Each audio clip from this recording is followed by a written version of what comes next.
Okay, so we've done pulled pork, barbecue style. Let's do curried pulled pork. This is such a gem, and you always kind of get the pork shoulder and rush to barbecue sauce, don't we?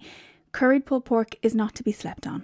It's very much the same. We need our slow cooker, plug it in, turn it on to low. This is going to need about 6 hours.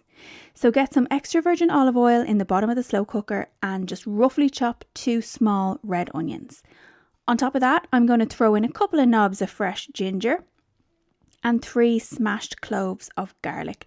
I'm using the exact same pork shoulder I used in my last pulled pork video. It's 1.6 kg. I got it from my grocery store. Cost about 11 or 12 quid. So a lot of meat for not a lot of money. Heaped tablespoon of onion salt. 2 tablespoons of rogan josh seasoning. Now you can use garam masala. I'm such a garam masala pusher. Another teaspoon of just mild curry powder.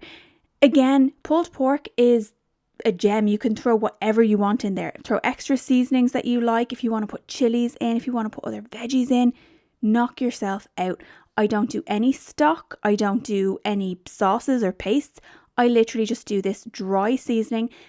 I do a cinnamon stick, you can see there, and I put a bit of oil on my hands and massage all of those seasonings into my meat. This is a big chunk of meat. It can take whatever you throw at it. So swing for the fences. Put in anything you like. Now, once that's all massaged in, I just put the lid on and I leave it alone for 6 hours. Uninterrupted. Don't lift the lid. Don't let any of that heat out. I did try and sniff it through that little hole. I burnt my lip. Just leave it alone. Check the time, set an alarm on your phone.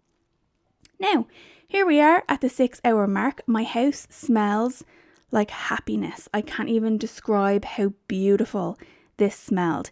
And it's so tender. It is so fall apart. Surprisingly, it's hot. I've burnt my finger and what do you know? I changed hands and poked somewhere else. It was still quite hot. So be careful. Now, there's nothing to say you can't just shred this up and enjoy as is. You can add extra seasonings in if you wish. I, on the other hand, I'm going to leave it on low. I'm going to throw a garlic naan bread in the oven to heat up. And I'm going to add something extra in. Now, you don't have to do this. When I shred up my pork, I add in just some frozen peas. And I'm also going to add in a small can of coconut milk.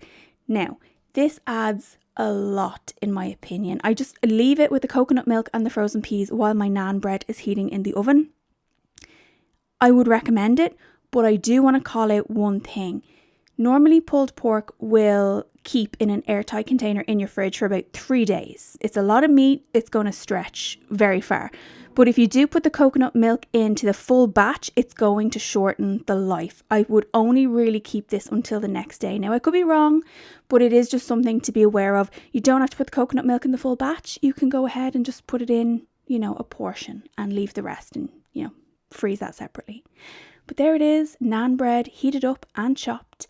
There is my curried pulled pork. It's actually a lot easier than the barbecue pulled pork, but it's still very much a hands-off, dump and go kind of meal. Anything that you can just throw ingredients in at 8 in the morning and go do a day's work and come back to is aces in my book. So give it a try. I hope you like it.